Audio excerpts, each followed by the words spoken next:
This is Judith Lay saying Moromai as the island's Christian community is once again at your service. Manx Radio. Good morning and welcome to the programme that I hope will lift us up while we're locked down and not able to be together in our churches, chapels and community groups. And this week, it's all about the girls. Very sociable. She's very sweet. She just liked everything and anything. She's 90 next month. She's got a lovely smile. She phones me up every week. She loves flowers. Loved nature. She spoke fluent Italian, fluent French, and when she was in her 60s, she learnt German. She's originally from Switzerland, and she talks half Yorkshire, half English somehow, and half Swiss. She was a great giver. Very loving, very warm. She's wonderful because she's always there when we need her. Thank God for mothers. God only knows what I'd be without. This is Mothering Sunday, a day that has its roots in the tradition of young people working away in service returning to their mother church at this halfway point in the season of Lent. But today, Mothering Sunday has grown into a full-blown, highly commercialised celebration of motherhood. For Margaret Tooth, this day has a double significance. For me, it has two meanings. As a mother myself, on the receiving end of my children's devotion, and as a daughter, reminded that my mother is no longer around to receive mine.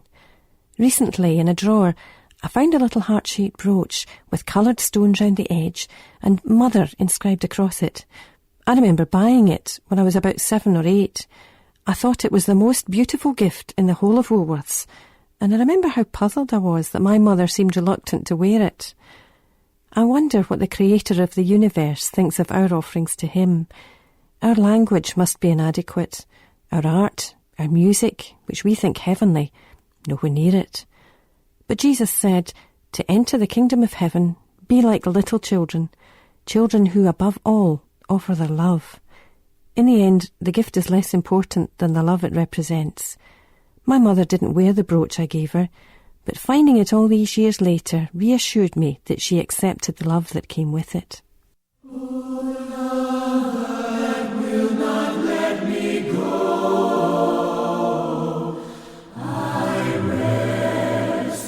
Weary soul in thee, I give thee back the life I owe, that in thine ocean depths its flow may richer, fuller be.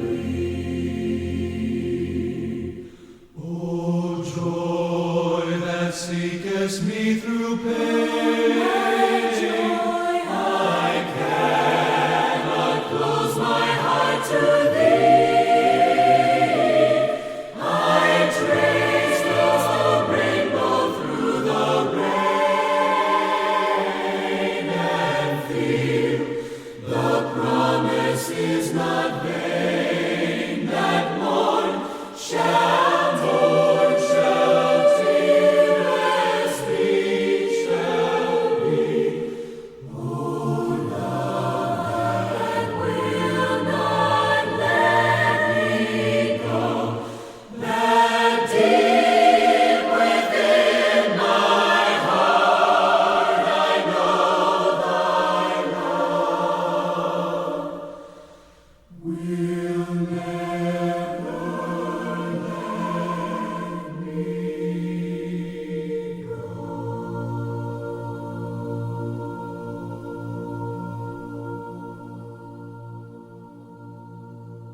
O Love That Will Not Let Me Go, an a cappella version of the hymn written in just 5 minutes by George Matheson at a time of great personal distress. We may reject the Lord or simply forget about him, but he will never let us go. We may give up on the Lord, but he never gives up on us. Love that never lets us go is perhaps an appropriate theme on this Mothering Sunday, as we reflect on loving relationships in our life, perhaps with our mothers, perhaps with friends or other relatives who have shown us unwavering, life-changing love. Reverend Jo Dudley, vicar of Christ Church in Laxey, joins us now to share some thoughts about her truly life-giving relationship. My mother was born on the 1st of March 1921. As another Mothering Sunday approaches, I give thanks to God for the blessings he gave me when I was born to Phyllis. She had not had an easy life, suffering rheumatic fever at the age of 7 and receiving no actual schooling thereafter. She was taught at home the art of sewing and handicraft by the local school teacher and the love of nature by her farmer father. Living in a tiny Midlands village, the first daughter of 2 widowed folk, she was born into a family where her mother, a First World War widow, had sons aged 6 and 4, and her father had some 8 or 9 adult children. At 14, she was dispatched to live with one of these half-brothers in his family butchery business, where her soulmate became one of his similar-aged daughters. Life was hard. She escaped at 18 from that life to join the Women's Royal Air Force, and there, of course, she met my dad. She was a cook at fighter and bomber command bases and to the Air Chief Marshal. She learned many cookery skills, which I'm so pleased to say she passed on to me, but also she learned the horrors and griefs of war. How do I know all this? Because Mum and I talked about everything. I know it is a cliche, but I can't think of anything bad to say about her. To name but a few of the good things, she was always interested in all that I was doing. At 13, I did a paper round. Mum and I would be up at 6. Breakfast was made for me by her, and I left at 6:30. It was a special us time, while the rest of the house slept on. Over my teenage years, we would cycle together to local churches where she would sit and listen as I did the frequent organ practice. She always said she knew when it was me playing, even if the organ was out of sight, as it was when we went on a coach trip with a local organists association to the Netherlands. She loved the WI, Mothers' Union, Guild of Service, all crafts, and of course her garden. Mothering Sunday 1966, with my paper round money, I bought her a beautiful red camellia. Well, actually it was just a twig, from Woolworths for 1 and 6. That's 7.5p, if you are too young to remember. When I sold the family home in October 2019, that was a bewitching, huge extravaganza of colour, which always produced its first flowers in time for her birthday. She loved walking with me in the local woods and taught me how to listen to the nightingales. When she was 76, we discovered the beauty, tranquillity and peace of the Isles of Scilly, where we went many times on organised bird-watching trips.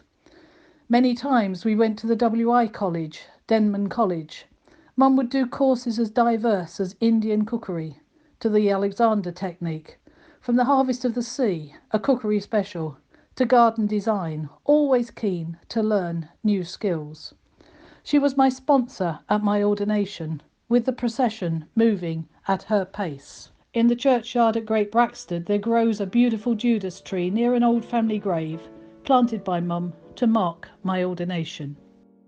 Sadly, she was in intensive care at the time of my priesting. One of our wardens, Stella, had been a nurse and was allowed to sit with her, and together Stella told me how they had sung, "Great is thy faithfulness." I am sad that I never had the privilege of Mum receiving communion from me.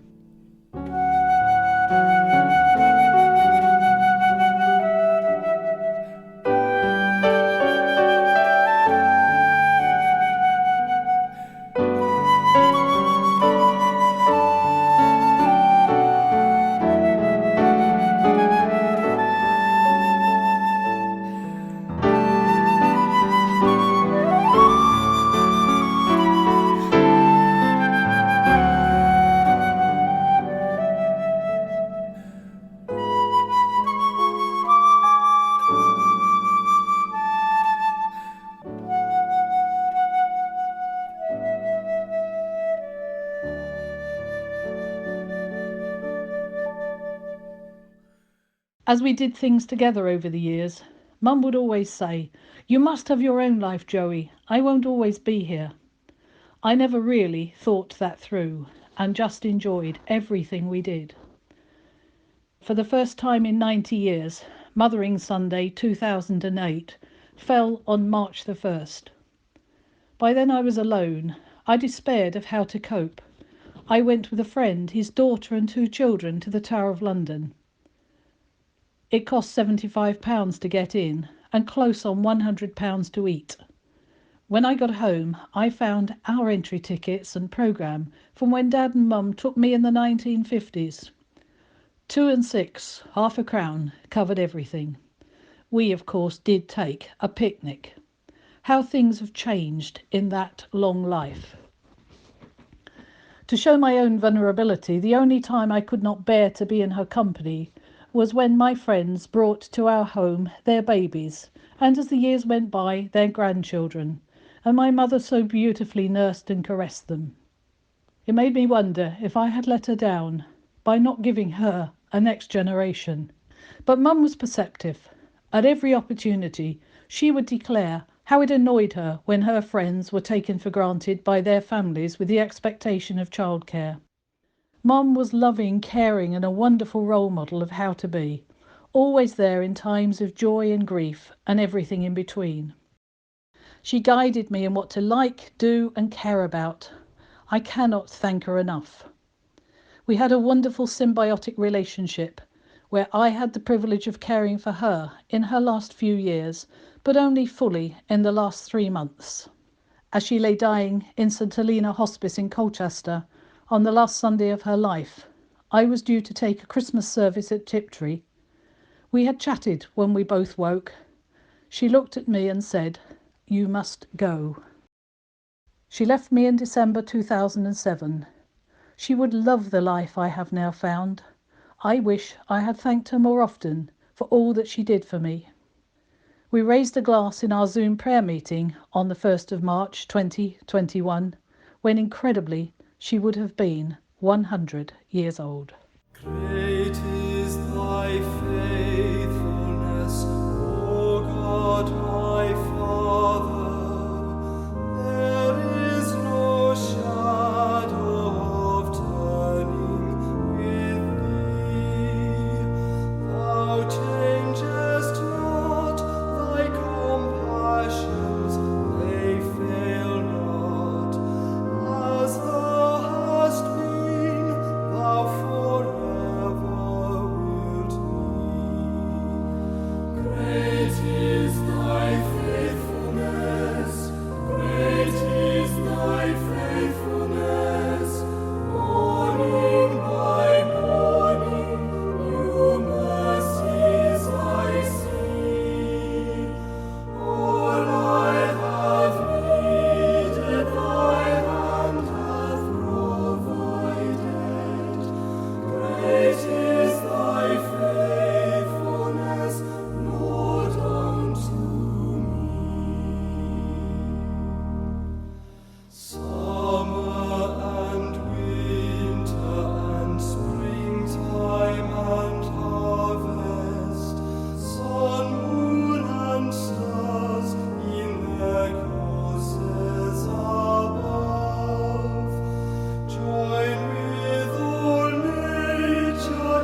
the London Fox Singers and Great is Thy Faithfulness, and my thanks to Reverend Jo Dudley, Vicar of Christ Church in Laxey, for sharing such a very personal reflection on the life of her late mother. On this Mothering Sunday, when so many mothers won't be able to physically meet up with their children, I hope Jo's words might help you to appreciate all the gifts that you've shared, almost without thinking, but which your children will treasure for a lifetime. Well, I did say this programme was all about the girls, and so it is, but this group of girls featured on this programme back in November 2006. But what, for me, is significant is that the organisation they represented then is still flourishing in 71 countries and today involves over 3.5 million women, and the message that they came to deliver in 2006 is still as relevant and challenging today, 15 years later. So, come with me now to St John's Methodist Church on a November day in 2006, when two former world presidents of the World Federation of Methodist and Uniting Church Women travelled to the island to make a bit of Methodist church history. They were Rosemary Wass and Edith Lone, and this is the story. Rosemary Wass and Edith Lone, two leading women in the Methodist Church, came to the island to make a presentation to a local lady, honouring the contribution that she had made to worldwide Methodism during her long and productive life. The lady receiving recognition was Mrs. Elizabeth Kissack, now over 90 years of age, but still an inspirational speaker, well-informed and keenly concerned with all aspects of Christian life. Rosemary Wass has just completed 5 years as president of the World Federation of Methodist and Uniting Church Women, a worldwide organisation of Methodist women, whose title, including the word uniting, recognises all the ecumenical links made by the Methodist Church with other Christian women worldwide. One of Rosemary's last engagements was to attend a World Assembly in Korea, at which it was decided to honour all former world presidents with a very distinctive badge of office.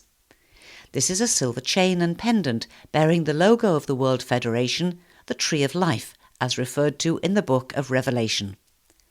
But one former world president was not in Korea, but so significant was her contribution to the women's movement in the Methodist Church that Rosemary Wass and another former world president, Edith Lone from Northern Ireland, travelled to the island to present the badge of office to Mrs. Elizabeth Kissack before a packed church in St John's, for whom Elizabeth had both a word of thanks and a word of challenge. Thank you for coming here and being able to confirm the thanks that I give to the World Federation as an organisation. Because if women the world over really took things seriously, we would make the difference in everything, absolutely everything.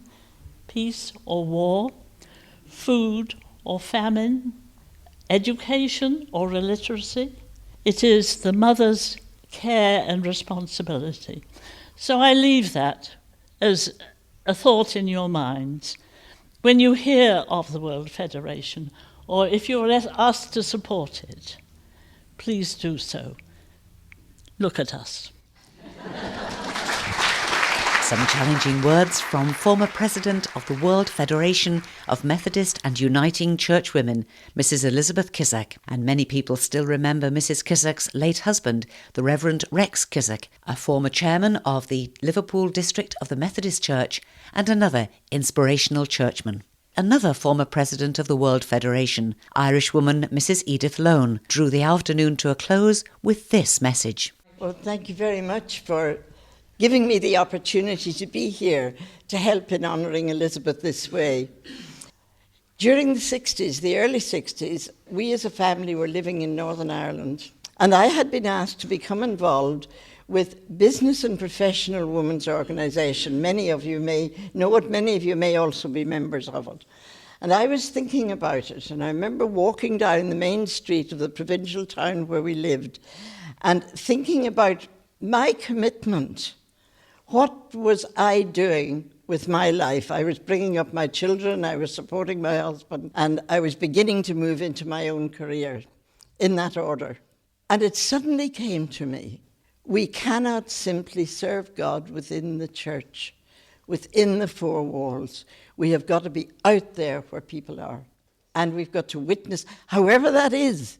It may not be in words, it may be in actions, it may be in the kind of people we are, in the kind of friendship we offer, in lifting people up to some sort of new vision. And I said to myself and to God, I've got to respond to this. So let's move on. In 1971, I was asked by the woman of the Methodist Church in Ireland, and we're a small connection, a little bit bigger than perhaps you are on this island, but we're also on an island, so I do relate to you in that way. I was asked to go as one of the delegates from Ireland to World Federation. I didn't know what World Federation of Methodist Women was. I had grown up in traditional Methodism, and what were we in those days? We were the sending church.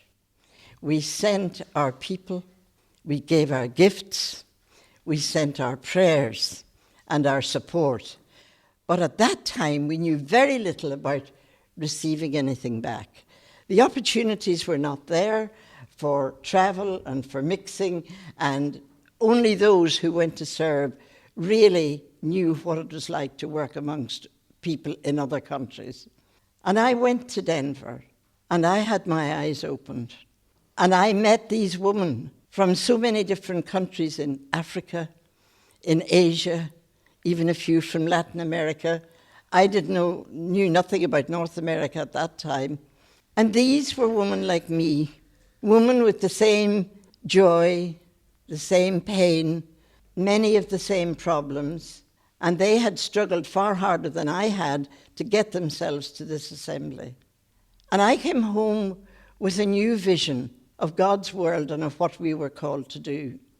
And in the last 35 years, working with people like Elizabeth, like Rosemary, and so many others around the world, I have learnt that women around the world, not that we can make a difference, we can, but that we do make a difference.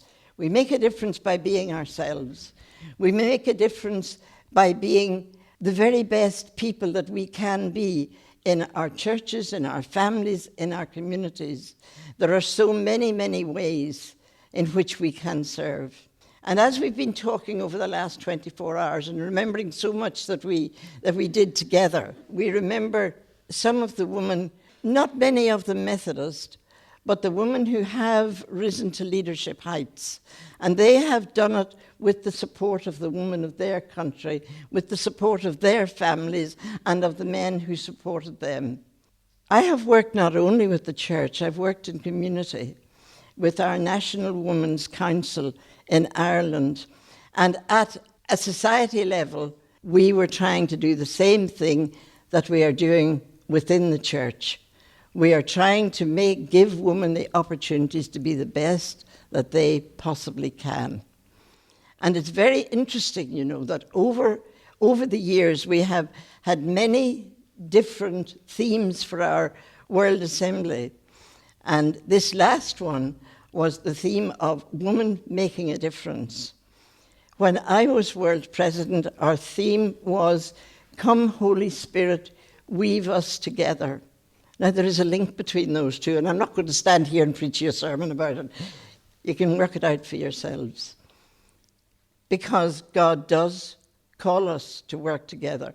We are called to be woven together with women of so many different backgrounds, so many different opportunities. And even on this island, you are becoming, as we are in Ireland, a multicultural, multi-faith society, and that is a tremendous challenge that we have all got to be ready to respond to. I haven't seen Elizabeth for some time, although we have kept in touch. The vision that brought us together all those years ago is still with us, and that is that we do God's work in the way that He calls us. This is our witness to what we have been given the great privilege and opportunity to do. Be encouraged. Maybe you'll not see the three of us again. Maybe that doesn't matter. Be yourselves. Be the very best that you can possibly be in your situation, whatever that situation is, whether it's in family, and I guess many of you are grandparents, as we all are. Perhaps you're still serving community in jobs. Perhaps some of you are in responsible careers, or your children are in responsible careers. You're never out of the loop, no matter what age we are, no matter what our calling is, no matter how we live or who we live with. You are part of a great community of God's people in this world. May God bless you all. Edith Lone, former world president of the World Federation of Methodist and Uniting Church Women, speaking 15 years ago in St John's Methodist Church at a gathering to honour another former world president, our own Mrs Elizabeth Kissack.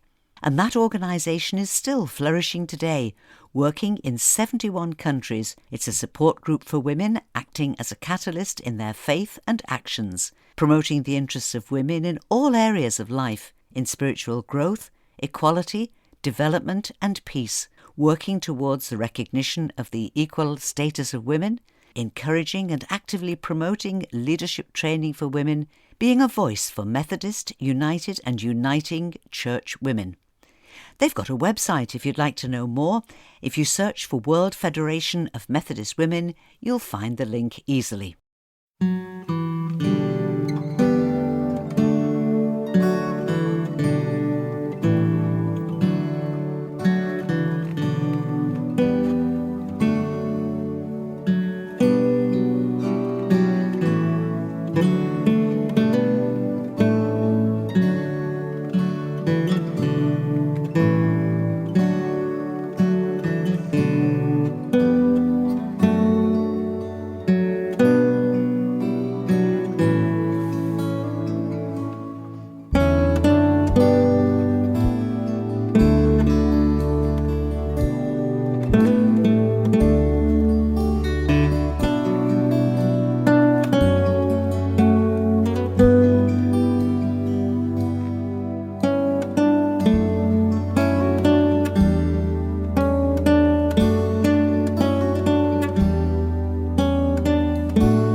Music is a really important part of this programme, so do please let me know if there's something you'd specially like to hear in future weeks. You can email Judith Ley at manxradio.com, and Ley is spelt L-E-Y. Or you can write to me here at Manx Radio, PO Box 1368, Douglas IM 991SW. No church services and no gatherings this week mean no notice board. But when church life resumes and you plan new opportunities for us to meet, do please let me know so I can mention them here and on Sundown. And speaking of Sundown, I'll be back tonight at 9 with my weekly invitation to share a selection of easy listening music to round off your weekend. But for now, this is Judith praying that you and those you care about will have a peaceful week, knowing that we are all deeply loved. Thank you for listening. I wish you a very good morning.